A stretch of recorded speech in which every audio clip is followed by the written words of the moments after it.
lista, el doctor Víctor, que siga la recuperación.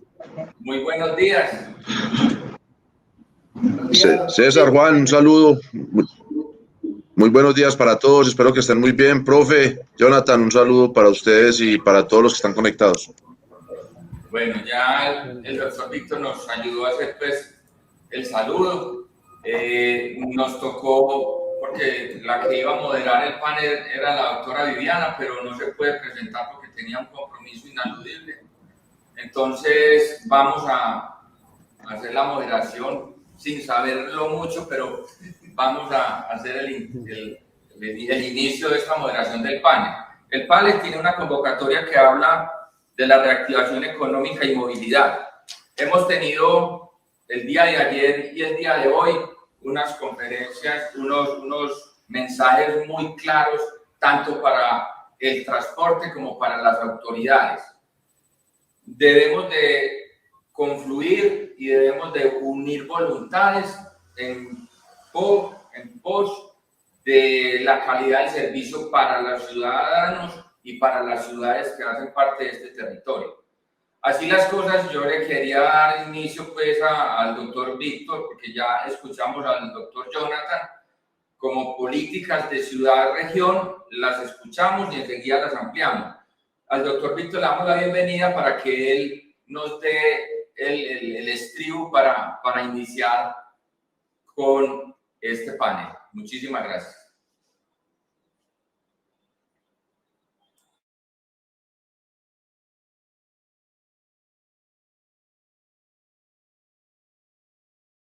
Mientras llega el profesor Víctor, profesor Iván, queremos darle la bienvenida. Usted ayer fue protagonista de primer nivel, actor protagonista fundamental, y hoy dentro de lo expuesto y lo expresado por Sinus, por el doctor Jonathan como área metropolitana, pues queremos también entonces que usted nos dé estribo para que le demos trámite a este panel.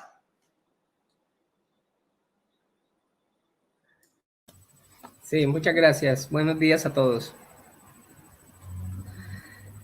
Buen día, profe.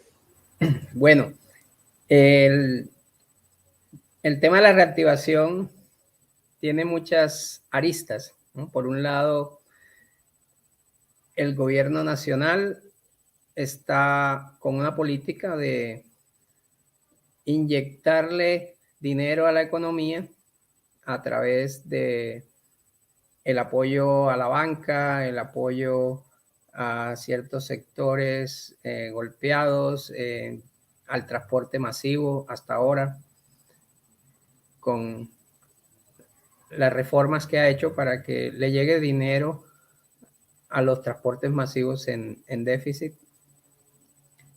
Y también las ciudades vienen haciendo algo parecido. Pues ya Bogotá pues aprobó más de 1 billón, 1.1 billones para Transmilenio. Durante la pandemia pues hubo algunas reducciones a los peajes pues fue algo muy temporal, sobre todo para los camioneros. Y ahora se viene pues toda una reactivación de las obras también que nunca pararon pues, pero sí mermaron mucho y ahora se han reactivado más. Entonces vamos a tener un despegue pues de la economía que ya empieza a hacer su aparición con algunos indicadores. Sin embargo, pues los expertos en economía dicen que va a ser lento. De hecho, hace 2 días estuve en un evento del transporte aéreo y nos mostraban pues cómo el turismo está bastante golpeado y se predice que solo se recuperará totalmente hasta dentro de 2 años, pero ya empieza a recuperarse con cambios como que la gente va a empezar a hacer inicialmente viajes más nacionales, más cortos, mientras se abren totalmente las fronteras, porque hay países con restricciones debido a la PCR, debido a la vacunación, etcétera, aparte pues del fuerte golpe que recibieron las familias en toda esta pandemia. Entonces dejo allí como... Doctor Iván, sí. Le propongo, ya que vino el doctor Víctor, sí, para que él le demos entrada, y como no lo hemos escuchado, pues le demos entrada y seguimos cuando le demos el cambio con su exposición y la del doctor Jonathan. Entonces, ¿estamos de acuerdo? Doctor Víctor, bienvenido. La tecnología todavía no se acaba de inventar, pero ahí vamos. Bienvenido.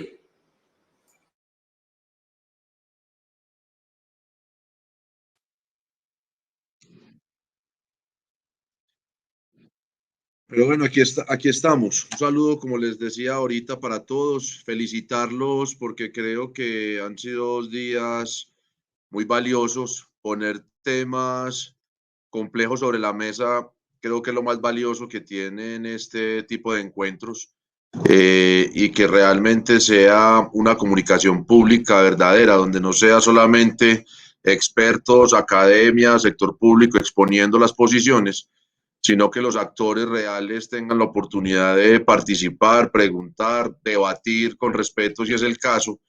Y creo que eso es lo más valioso de lo que hemos podido observar en estos 2 días. Del día de ayer, creo que claridades, como bien lo decías ahorita, Juan Gonzalo, en el tema de la importancia, pues el profe también estuvo como expositor, de tener un recaudo electrónico inteligente, de entender que la interoperabilidad y que el recaudo, el mayor beneficio que tiene es para las empresas. Definir si el mapping es público o no, creo que es un debate que se puede seguir dando. Para nosotros, obviamente, como Secretaría de Movilidad, creemos que hay una oportunidad de que sea desde lo público que se tracen los lineamientos, sin decir que eso no permita que las empresas puedan encontrar en la data y en la información otras oportunidades de financiación, como se planteó ayer, que eso es lo más valioso que yo puedo decir, y en ese mismo escenario reconocer, como se lo he dicho a usted en escenarios personales, doctor Juan Gonzalo, que la pandemia hay que verla como una oportunidad. Nosotros, y cuando digo nosotros, me hago del lado de ustedes como sector, creo que es uno de los sectores más aporreados por el escenario de la pandemia. Se ratifica nuevamente que el gobierno nacional invisibiliza al transporte público colectivo prestado por privados. Es un servicio público prestado por privados y no tenemos normas ni legislación a nivel nacional que permita actuar en beneficio de esta ala del sector. Las normas siempre van para los masivos, integrados, metros, etcétera. Ahí cuentan con la Secretaría de Movilidad, lo hemos dicho, en espacios suficientemente para hacer las gestiones y para que se pueda lograr una política pública, como lo decían esta mañana, en términos de definir las condiciones del juego del servicio público siempre en pro de los usuarios. Yo creo que Medellín y el área metropolitana somos unos convencidos de que el servicio que ustedes prestan a la ciudadanía es fundamental. Nosotros no creemos que todo tenga que ser un mismo sistema. La llegada a los barrios que ustedes hacen con las dificultades que hoy presenta una ciudad como Medellín por la gran densidad poblacional, por el mal comportamiento, porque hay que decirlo, los ciudadanos en esta ciudad no somos coherentes en el comportamiento en las calles desde todos los modos. Son ustedes desde el transporte público colectivo peleando no solamente con el transporte informal, sino con el mal parqueo, disminuyéndoles a ustedes ciclos de viaje, lo que siempre se ve reflejado en costos. Entonces yo creo que hay retos y por eso la pandemia nos tiene que sacudir un poco, yo siempre lo he dicho, porque es el momento entonces de profesionalizar más el sector. Usted, doctor Juan Gonzalo, ha sido ejemplo, modelo, lo hablábamos esta semana. Su empresa ha sido modelo para otras empresas en el país en términos de cómo ustedes logran llegar a acuerdos con sus socios, con los dueños de los vehículos, para poder planificar el futuro y no solamente tener el servicio como el día a día. Y en ese orden de ideas, creo que el sector tiene potencial, tiene mucho potencial. Y el sector tiene que entender que las autoridades no son coercitivas, que al contrario, si hay información transparente sobre la mesa, tanto para ustedes como para las autoridades, las autoridades sí tenemos capacidad técnica para hacer mucho más eficiente el servicio de ustedes. Yo he sido muy cansón y me perdonan que lo utilicen una palabra coloquial, pero el sistema de gestión y control de flota no es para vigilarlos solamente si se abandonaron la ruta y ponerles una multa. Ese mito hay que romperlo. Donde nosotros logremos tener información en tiempo real, tenemos la capacidad con los técnicos del área metropolitana, de la Secretaría de Movilidad, de estarle diciendo a las empresas, venga, que usted no está siendo eficiente en este recorrido, en estos sectores, en estas zonas, que podría tener una mayor demanda en estas otras zonas, lleguemos a acuerdos, alianzas, hagamos estudios de manera conjunta, porque a nosotros nos interesa es que a ustedes les vaya bien. Nosotros siempre hemos pensado que la Secretaría no puede estar pensando en que se quiebren las empresas, ninguna, ni el papel del Estado es quebrar al privado, ¿cierto? Al contrario, es brindarle todas las garantías para que las posiciones se den, y por eso la pandemia es una oportunidad. El tema de la tecnología indudablemente tiene que entrar muy fuerte en este servicio, en este componente del servicio de transporte. La utilización de los datos que nos entrega la tecnología nos tiene que servir para ser más eficientes definitivamente. Entonces, yo creo que aquí hay retos muy complejos como los que ustedes están viviendo, porque, doctor Juan, con usted y con otros empresarios le hemos hablado, la situación financiera hoy es de supervivencia. No hemos llegado al 70%, nos estamos acercando, pero no hemos llegado al 70% de los mínimos en prepandemia. Y creemos, lo hemos discutido con el área metropolitana, que el mes de febrero marcará la ruta para hacer los análisis de los resultados que nos va a presentar la nueva normalidad. Y ese dato tendrá que ser también en términos financieros, técnicos, de eficiencia de rutas y de problemas como el que usted me estaba tocando con respecto a que ya no encontramos conductores para el sistema. Esa nueva realidad nos va a tener que marcar una ruta. Entonces, yo creo que todavía estamos en un marco de tiempo donde tenemos que seguir propendiendo por la recuperación financiera. Por eso los invito a todos en Medellín y ojalá los que no son de Medellín que busquen, o estamos abiertos a entregarles el modelo que construimos con Bancoldex. Bien lo decía Juan Gonzalo, no ha servido mucho el modelo inicial porque estaba construido con una visión de ciudad antes de la pandemia, donde lo que estábamos promoviendo era la renovación del parque automotor, tratando de brindar financiación de una tasa para que las empresas hiciesen esfuerzos en traer vehículos eléctricos y seguir Medellín siendo una ciudad y el área metropolitana un territorio promotor de la movilidad sostenible. Pero la pandemia nos pone en un escenario distinto y somos conscientes de eso, y por eso hoy en el nuevo modelo de Bancoldex ya también estamos acompañando procesos para capital de trabajo y sustitución de pasivos, que es uno de los temas críticos que tienen varias de las empresas hoy en día en el sector. Entonces es invitarlos a que se acerquen con ustedes y con Bancoldex, haciendo Medellín un aporte para que logremos esa colocación y que por lo menos sea un alivio para paliar los meses tan difíciles que se han tenido, sobre todo en la pandemia, pero Medellín tuvo unas circunstancias para el transporte público muy complejas ya en pospandemia, que fue todo el tema de las marchas, paro nacional, etcétera, que también terminaba afectando la situación. Entonces, como estamos empezando el panel, yo cierro ahí, Juan, y es decirles que desde la Secretaría de Movilidad creemos tener conciencia y la disposición, sí es con certeza, de acompañar los procesos de recuperación empresarial, de que entre todos entendamos que hay que seguir profesionalizando el sector, de que la tecnología es un aliado, de que las autoridades no son un policía, sino que tienen que ser un aliado para que con tecnología hagamos más eficiente el servicio y que siempre el beneficiado sea el ciudadano. Y nosotros somos muy conscientes que el empresario privado tiene un negocio que le da rentabilidad. Al Estado la rentabilidad es social, al privado la rentabilidad es económica, y si presta un servicio con eficiencia, con calidad, con respeto, con educación, que apruebe y apoye la cultura y que defienda procesos como nos hemos empeñado en Medellín de salir adelante con la estrategia de Visión Cero, creo que tenemos un camino optimista para salir adelante. Bueno, entonces, para los tres vamos a hacer una pregunta de movilidad. y tiene que ver con el tema de la eficiencia en los tiempos de desplazamiento de todos los actores de la ciudad-región. Porque ayer el profesor Iván nos hacía una estructura, pero que tenía que ver también con ese tiempo de viaje y con el tema del IPK. Entonces, si por favor cada uno de ustedes, cómo, desde cada ustedes como autoridad, cómo visualizan ese tema de la movilidad en la eficiencia de todos los actores de la ciudad-región. ¿Quién quiere empezar?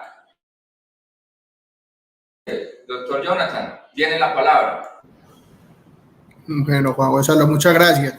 Saludar a Víctor, no había tenido la oportunidad de saludarlo, al profe Iván, que lo sigo frecuentemente en sus redes. Creo que es una persona que tiene mucha experticia en todos estos temas de transporte. Juan Gonzalo, respondiendo un poco a tu pregunta, yo creo que es importante poderle entregar al transporte público corredores eficientes para que puedan ser más atractivos para el ciudadano que utiliza el transporte público. Pero entonces es ahí donde tenemos que buscar las diferentes alternativas.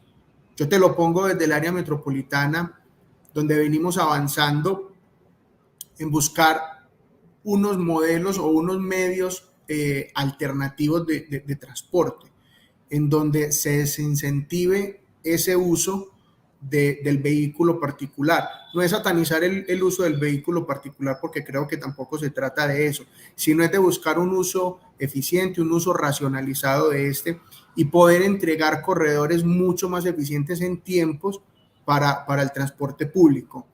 Desde el área metropolitana venimos avanzando en esta clase de proyectos. Queremos tener el carril contraflujo en la avenida Guayabal, en donde esperamos optimizar mucho los tiempos de recorrido de los vehículos que utilizan esta cuenca, porque el transporte público es claro que se había afectado por las congestiones, por los accidentes, por muchas circunstancias ajenas a su operación que no permiten que los viajes o que la prestación del servicio sea eficiente. Entonces yo creo que en la medida que podamos entregarle corredores mucho más limpios y mucho más ágiles, cuando hablo de limpios es de congestión, mucho más ágiles al transporte público, lo vamos a beneficiar, le vamos a traer nuevos usuarios, vamos a hacer que sea más llamativo para que las personas lo puedan utilizar mucho más, porque hoy es difícil competir con otros modelos de transporte. Competir con la motocicleta hoy es difícil por los tiempos, por los costos, porque muchas veces la misma motocicleta no solo sirve de transporte para una o dos personas, a veces hasta para tres, sino que también puede generar un modelo de ingreso para las personas que la utilizan. Entonces creo que competir con esa clase de vehículos es complejo, pero hay que hacer la tarea, hay que hacer el trabajo.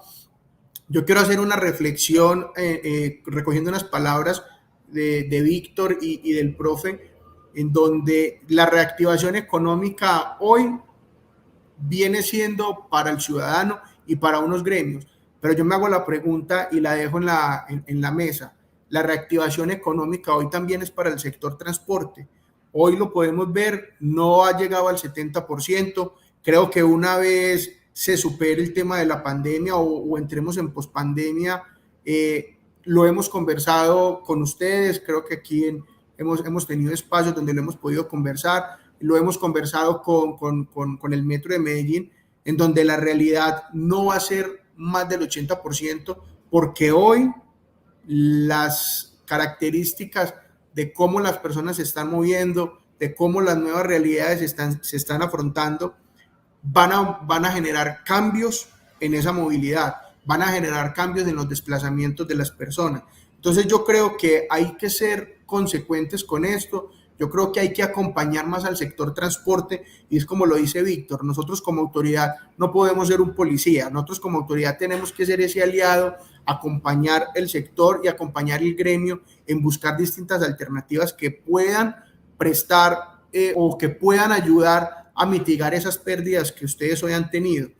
Entonces, creo que una de esas puede ser la eficiencia en los tiempos, en los distintos corredores, para que el transporte pueda ser mucho más atractivo para los ciudadanos.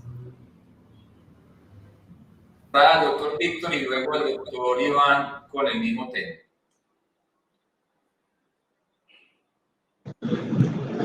Bueno, Juan, yo creo que ese es el quick del asunto, en términos de números y del negocio, y del modelo de negocio.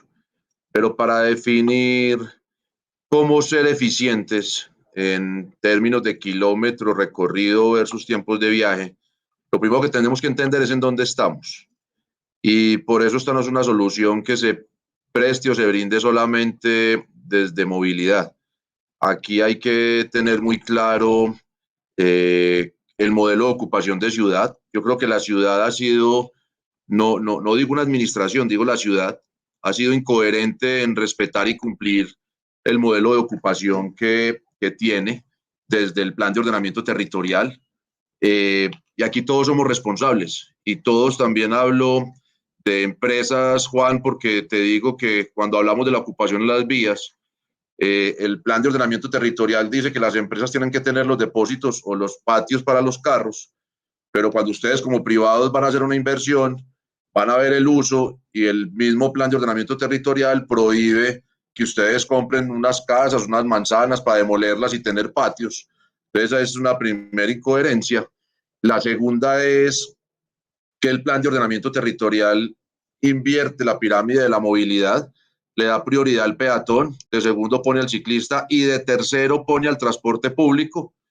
Y esa incoherencia del primer punto genera entonces que los dueños de algunas empresas o los dueños de algunos buses empresas también parqueen en calle, porque en algunas comunas no son solamente particulares los que terminan estorbándole a los propios colegas, sino que hay comunas donde los mismos buses son parqueados en la calle. Entonces yo creo que ahí hay que hacer una alianza entre todos porque todos tenemos que solucionar ese problema.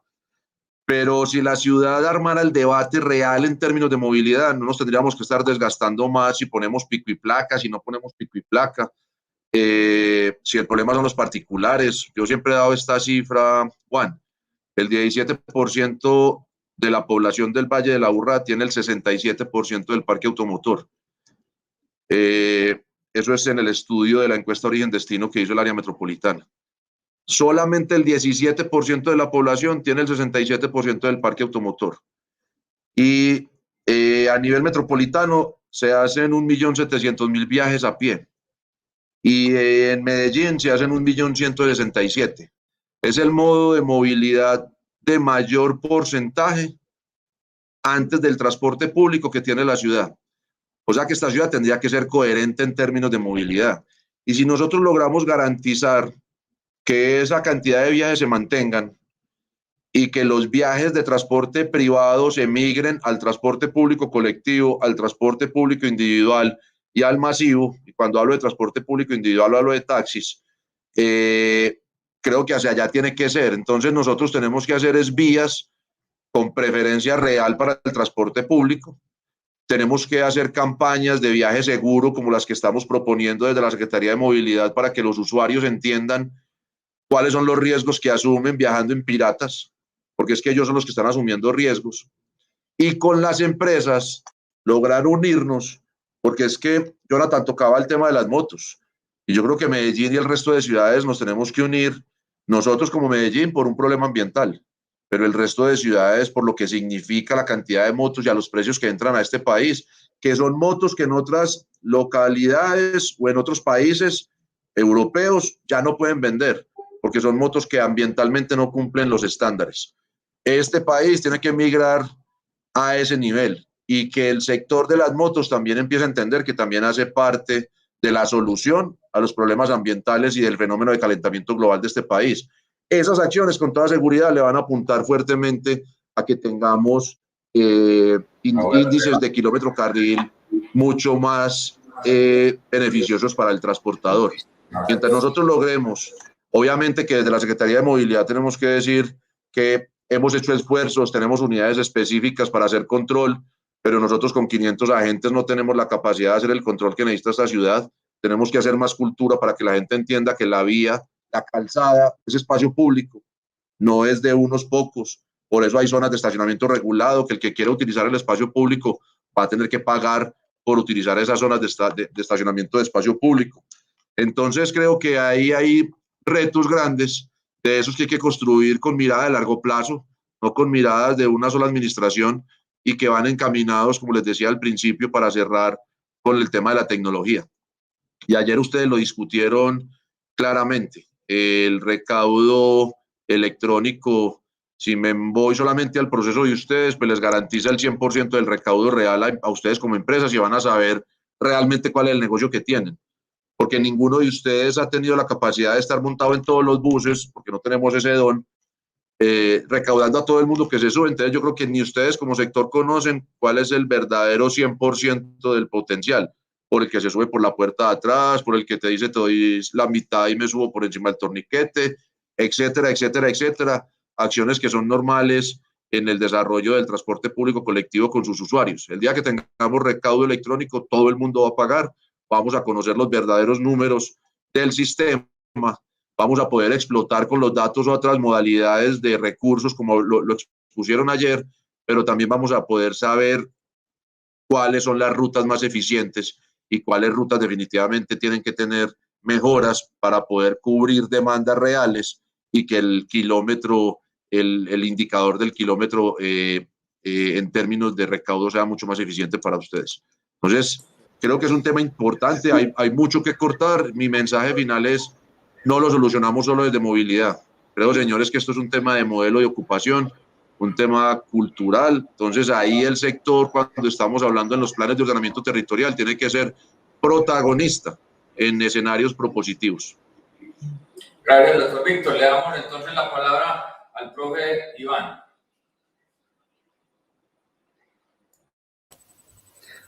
Gracias. Yo quiero comentar primero esta imagen cuya fuente es la Secretaría de Movilidad, el Sistema Inteligente de Movilidad de Medellín, quien amablemente me suministró la información.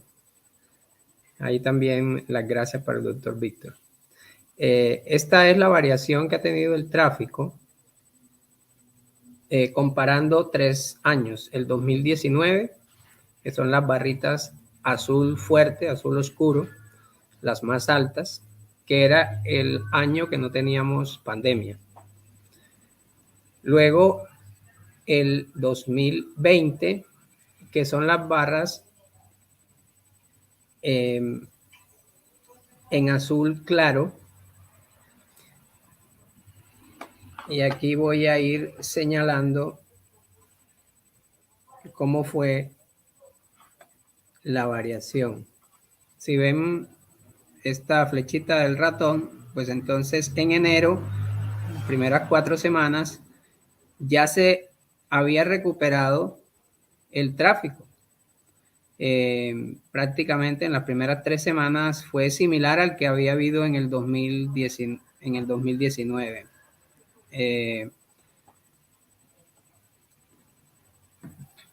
Bueno, es que la pandemia no había empezado en enero del 2020, entonces era similar al 2021, al 2019. O sea, el principio del 2020 fue similar al 2019 porque no había pandemia.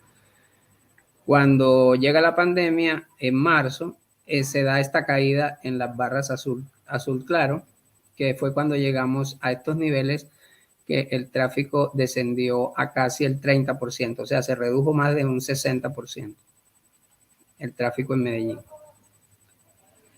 Y luego, hacia finales de año, pues de 2020, hubo una pequeña recuperación, pero siempre se quedó por debajo de lo que había sido la prepandemia.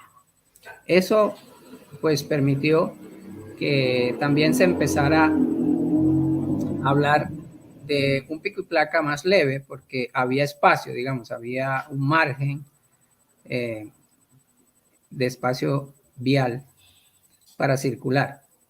Cuando empieza el 2021, hubo un pico debido a las vacaciones de diciembre, hubo un rebrote los contagios, y entonces hubo de nuevo restricciones y las barras naranja pues se quedaron por debajo de las del 2020 y 2019, y que en estos meses no hubo pandemia, en los primeros 3 meses de esos años. Entonces, debido al rebrote, pues volvió a mermar la movilidad, y luego por allí en marzo empezó, en abril, en finales de abril empezó lo del paro, ¿sí? Entonces también hubo una merma, y después de mayo, en junio, empezó a recuperarse. Pero de nuevo hacia agosto hay nuevos rebrotes, y entonces nuevamente hay una caída. De manera que aquí todavía hay un margen para la circulación. No obstante, en algunos corredores principales pues se presentó temas de congestión que llevaron también a la decisión de empezar moderadamente a introducir un pico y placa más suave. Entonces, digamos que para el transporte público colectivo ha sido una época de moderada fluidez en el tráfico, pero sin pasajeros. O sea, de nada sirve tener eficiencias en la velocidad, pues si no puedo mover las personas que quiero. De todas maneras, digamos, busquémosle lo bueno. Lo bueno es que al transporte público se le exigía sacar toda la flota a la calle para que el distanciamiento se mantuviera. Y aunque los buses fueran a medio llenar, pues el distanciamiento se conservara.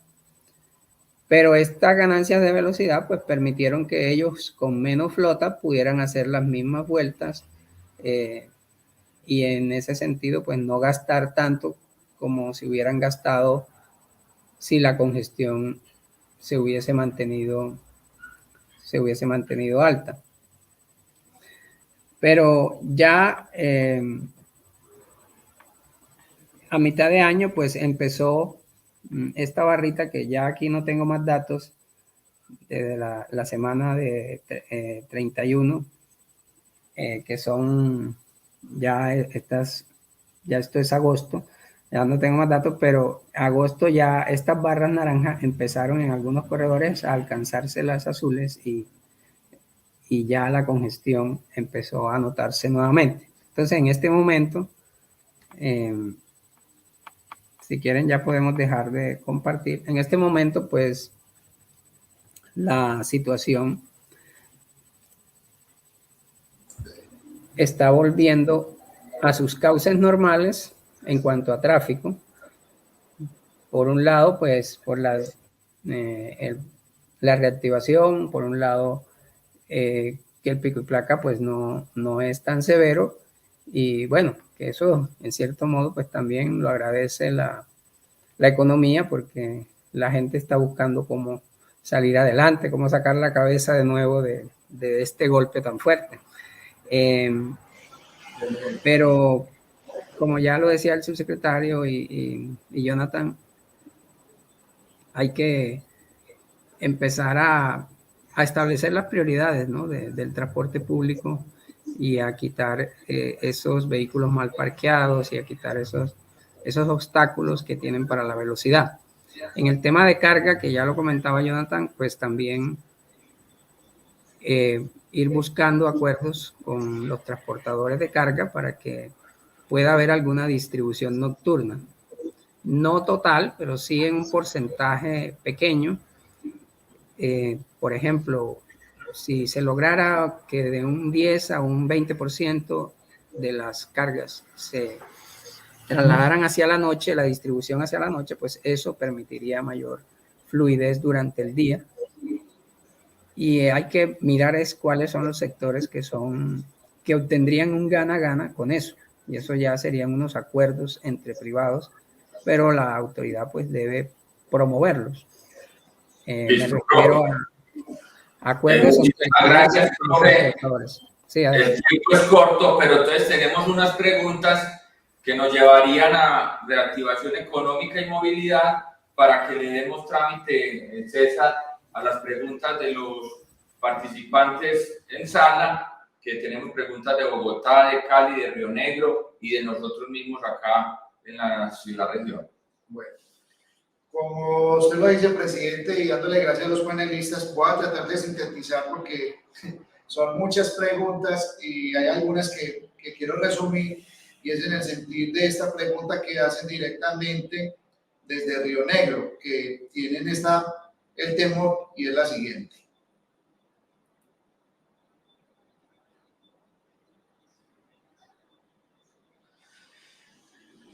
¿Cómo integrar a los transportadores? Hoy, ya que en Río Negro generaron un ente gestor por el tema de la diferenciación tarifaria o esa integración o doble integración, tienen en temor a todos los transportadores. ¿Cómo podríamos darle esa tranquilidad a ese municipio desde la autoridad? Sé que es ajeno, pero es importante, como somos ciudad-región, ciudad ponente y pujante, pues quieren tener esa claridad con ustedes. No sé quién podría tomar la palabra y darle respuesta a esta pregunta.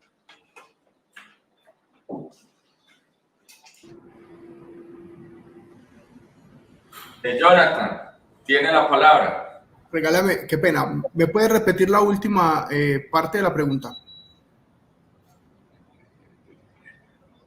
Sí, doctor Jonathan, un momento.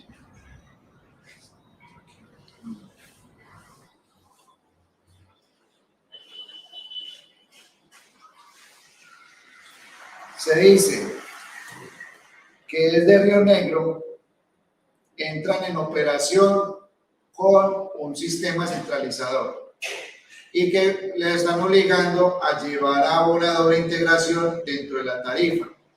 Que cómo se puede mecanizar o dar tranquilidad a los transportadores en Río Negro, Antioquia.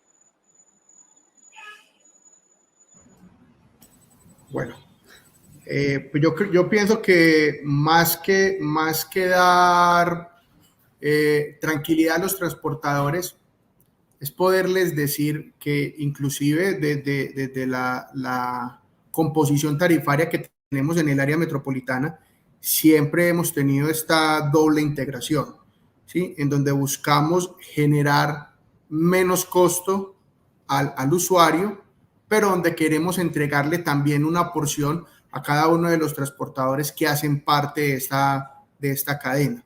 Entonces no es entregar un parte de tranquilidad, sino, o sea, que entiendan que esto se busca primero para tratar de que a cada uno de los transportadores que confluyen en esa cadena pues puedan tener su debida remuneración, pero que además al usuario pueda ser mucho más asequible cuando hablamos de tema económico. La siguiente pregunta. Se dice, acá dice, buenos días, ¿qué conocimiento tiene sobre los sistemas en Bogotá y Cali donde desapareció el servicio colectivo y se formó unos monopolios que tienen como consecuencias sociales? Que si los gobernantes tienen como presente que eso no se vaya a vivir en Medellín, Antioquia. De Bogotá, ¿quién respondería? Yo creo que me corresponde a mí, eso no está en el escenario de la ciudad de Medellín. Aquí respetamos, valoramos y validamos 100% el aporte que hace el transporte público colectivo a la ciudad.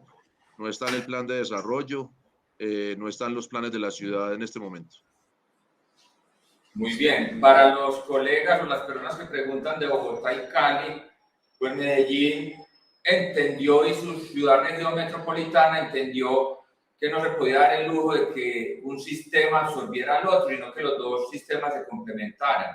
Se demoró, pero tenemos ya hoy las autoridades, miren lo que dicen, y los transportadores también tenemos como testimoniar que estamos de la mano haciendo ciudad-región y que los dos sistemas se necesitan, o sea que nosotros hoy no desaparecimos en el 100%, sino que estamos ciertos transportadores entregaron hasta el 10%, el 90% tiene el transporte colectivo y lo que Cibus decía, operamos en más del 80% de la movilidad y de los pasajeros que mueven la región.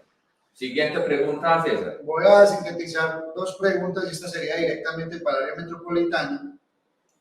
¿Qué otros proyectos de organización de servicio como la Alianza MEI se tiene diferentes en las cuencas del área metropolitana?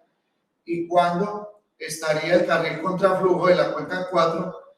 ¿Y por qué cuenca 5 no ha transformado al TPC de Medellín? Bueno, César, la voy a contestar, digamos que vamos a separar la respuesta. Lo primero, el tema del carril contraflujo. En este momento ya se viene adelantando la contratación. Tuvimos unas dificultades en el primer proceso contractual que sacamos a página, pero en estos momentos se solicitaron unas vigencias futuras para poder adelantar todo el estudio y posteriormente poder implementar lo que nos arroja este estudio y este diseño. En cuanto a la cuenca 5, hemos tenido ya acercamientos con ellos. Lo último, digamos, el último compromiso que se tiene con la autoridad por parte de la cuenca 5 es poder iniciar la operación del convenio a partir de mediados del mes de noviembre. De hecho, nosotros como área metropolitana, como autoridad, hemos estado muy al tanto de este tema y lo hemos involucrado, lo hemos acompañado para que pueda iniciar su operación como convenio. Creo que esas eran las dos preguntas, ¿cierto? Listo, mi doctor, muchísimas gracias. Esta pregunta va como en línea de lo que habló Simus, y lo que habló el profesor Sarmiento el día anterior, del tema de los subsidios que los estados le dan a los sistemas, y que posiblemente haya una norma que está también invisibilizada, que le da la oportunidad al sistema colectivo.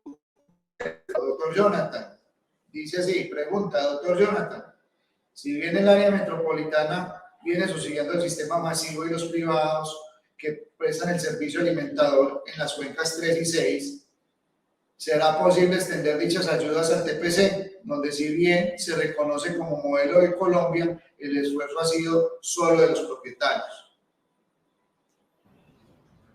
Bueno, yo creo que aquí es importante hacer una claridad que del área metropolitana no se subsidia el transporte masivo.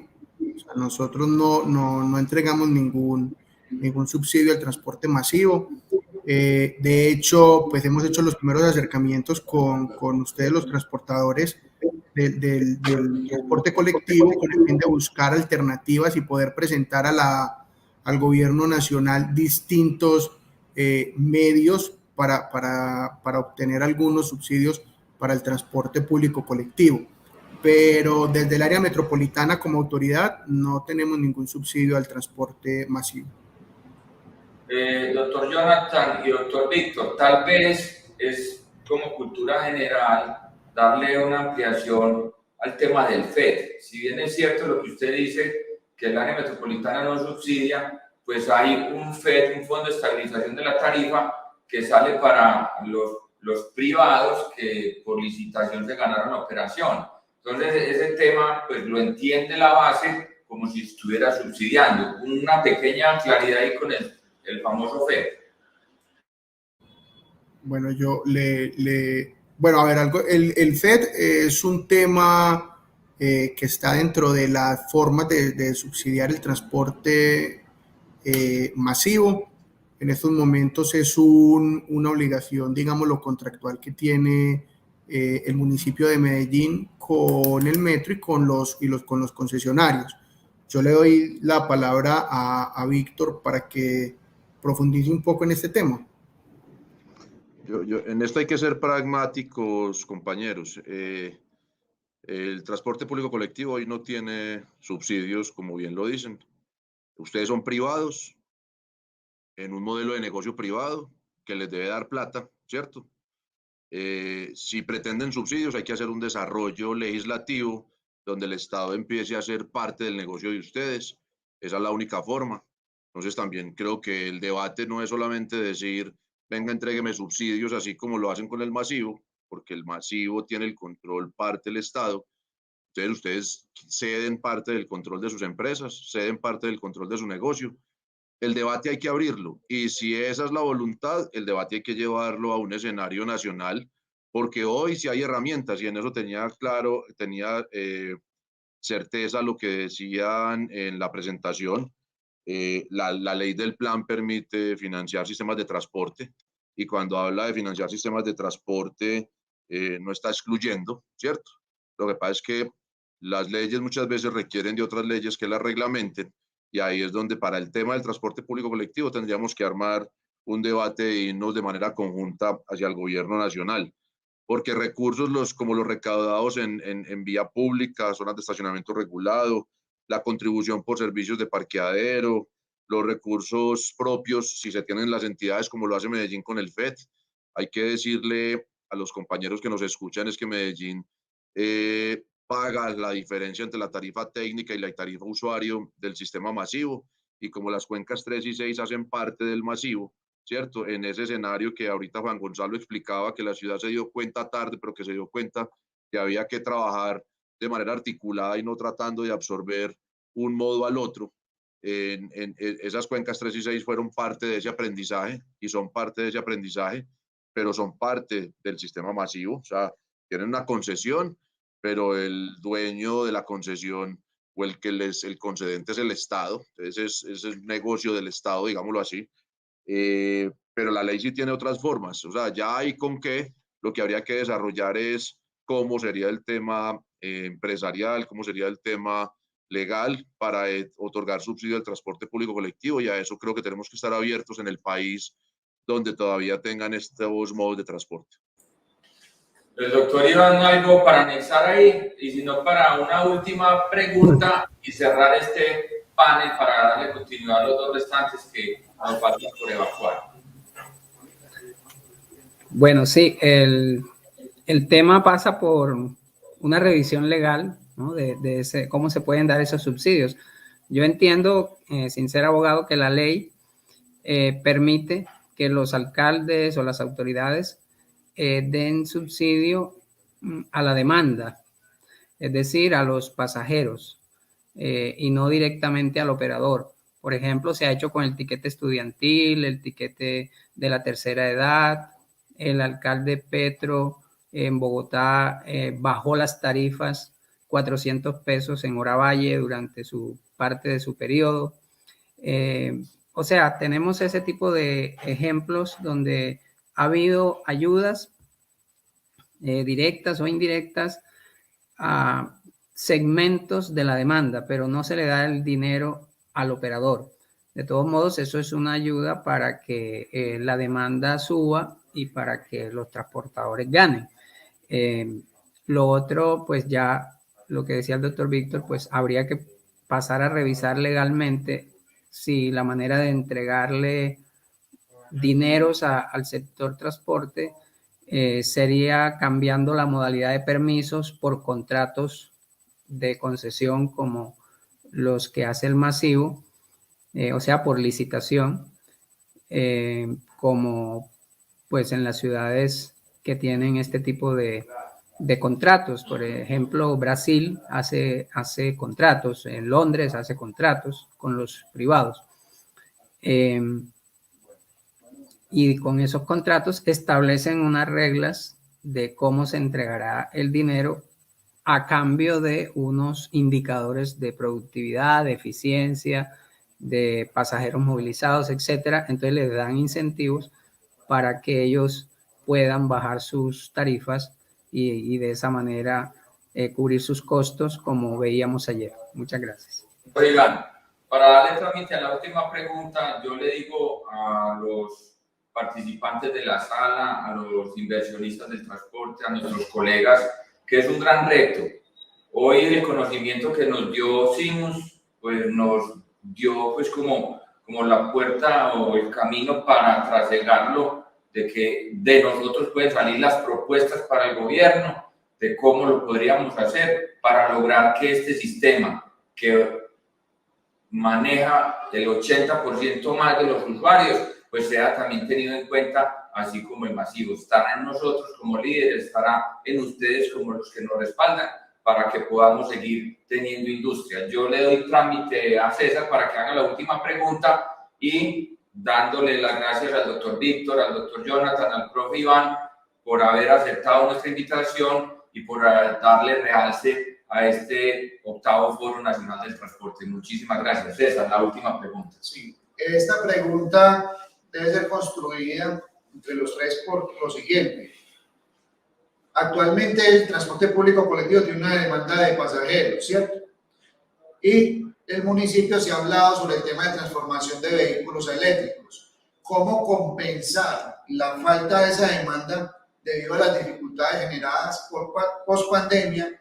¿Y qué políticas va a tener la ciudad para que hoy el transporte público colectivo pueda también incursionar en esos modelos y lograr unificar lo que usted manifiesta, presidente, de hacer parte integral entre el Estado y el transporte público colectivo?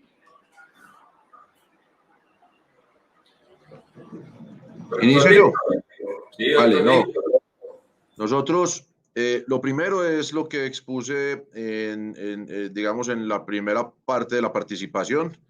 La ciudad le está apostando a financiar las iniciativas que tengan los privados, la tasa. El crédito con Bancoldex tenía esa finalidad antes de la pandemia, y ahí hay una decisión institucional de esta administración cuyo plan de desarrollo Medellín Futuro busca es, de la mano con los privados, que en este caso son el transporte público colectivo, lograr que ellos incursionen en el escenario de la movilidad a cero emisiones. Los empresarios hoy vienen haciendo un esfuerzo importante, llevamos cerca del 50% de renovación del parque automotor de la flota de transporte público colectivo a a sistemas más limpios, Euro 4 y Euro 5, eso hay que reconocérselo a los transportadores. Escenarios prepandemia, la pandemia pone un poco en entredicho o a patinar la estrategia, pero Juan Gonzalo y su empresa son modelo, eso en Medellín, como otras empresas de la ciudad que han hecho ejercicios internos que han permitido renovar sus flotas, y estamos seguros que seguir promoviendo esta renovación de flota la tenemos clara, la tenemos que hacer, es parte de uno de los indicadores del plan de desarrollo. Nada más esta semana hablábamos con 10 empresas de la ciudad tratando de encontrar formas y estamos dispuestos a generar incentivos. Hemos hablado de la utilización de los carriles exclusivos del BRT, que tiene carriles de adelantamiento exclusivamente para vehículos del transporte público colectivo que tengan flota eléctrica. Analizar, como lo está haciendo el área metropolitana, los temas de contraflujos. Nosotros estamos mirando en corredores como San Juan, como Colombia, analizando para la seguridad de los pasajeros, si podemos hacer contraflujos contrarios, es decir, o carriles exclusivos, pero con el bus recorriendo en el sentido contrario, porque ahí sí creemos que ningún carro se le va a meter a un bus de frente y ninguna moto le va a invadir el carril. Estamos analizando opciones y oportunidades desde lo técnico para generar esto como incentivos para flotas eléctricas, donde sabemos y somos conscientes que el mayor esfuerzo financiero lo tienen que hacer las empresas, y hoy la situación no está como para salir a decir que voy a hacer esfuerzos ya. De todas formas, Medellín se ha caracterizado por tener esa pujanza y hay empresarios que están explorando. Hay aliados internacionales como C40 y otros que están tratando de llevarnos de la mano con algunos empresarios a lograr esos escenarios, y estamos atentos, como decimos, a tratar de generar incentivos, a promover alianzas. Como no todas las empresas tienen patios y sabemos que mínimo un cargador nos puede servir mínimo para 4 vehículos eléctricos, sentarnos a ser mediadores entre empresas para que utilicen un patio y puedan cargar en un patio varias empresas para compartir esos sistemas. Hemos hablado de analizar la posibilidad de la ampliación de la capacidad transportadora, promoviendo que los vehículos eléctricos lleguen a ser parte de las compañías, porque tenemos que ser coherentes con lo que decíamos al principio. La pandemia nos tiene que enseñar que hay que profesionalizar más el sector, y las empresas tienen que empezar a tener más propiedad de sus buses para tener mayor patrimonio y poder ser más fácil activos de préstamos y estar en el sistema financiero. Entonces, desde la ciudad hay planes, tenemos, como les digo, un indicador complejo de cumplir porque nos cogió una pandemia, pero donde estamos dispuestos a trabajar de la mano del sector para lograr que Medellín sea o siga trazando esa ruta en temas de movilidad eléctrica, incluida el transporte público colectivo.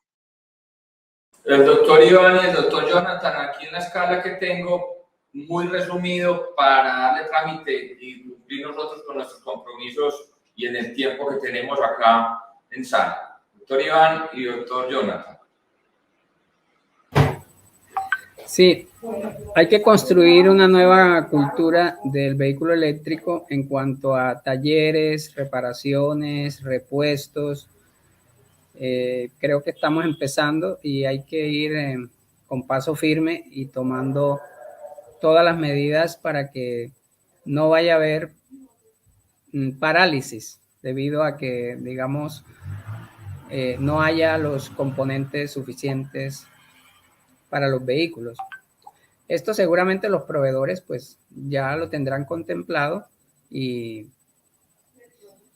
tendrán las garantías para que un vehículo no se vaya a quedar detenido por la falta de, no sé, de una manguera o de cualquier componente, de cualquier componente eléctrico que tiene que ver con el funcionamiento de estos vehículos.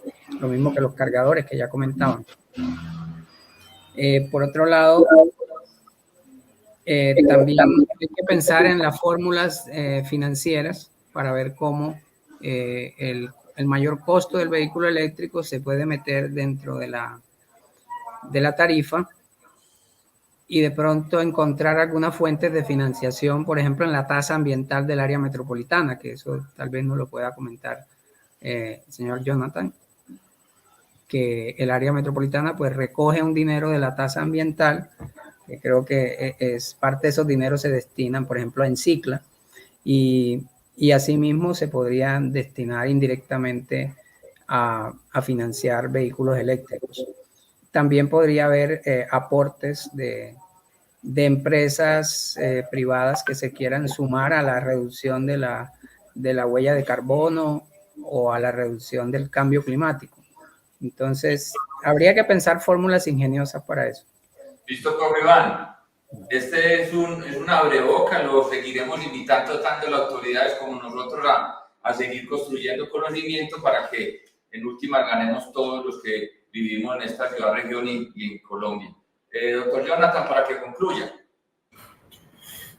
Bueno, yo quiero hacer para finalizar, siendo corto.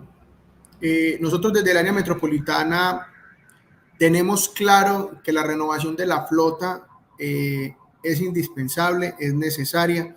Poder llegar a tener vehículos a cero o bajas emisiones es totalmente importante por el tema también ambiental. Pero nosotros sí vemos un poco más amplio el panorama.